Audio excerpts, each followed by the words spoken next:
সবাই তার সাথে বেঈমানি করবে, আমার স্বামী কখনো আমার সাথে বেঈমানি করবে না। সবাই আমার হাত ছেড়ে দিবে, আমার স্বামী কখনো আমার হাত ছাড়বে না।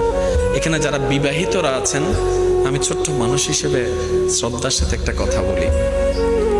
এক ঘরের নিচে থাকলে, একই ছাদের নিচে থাকলে অনেক কিছুই হবে।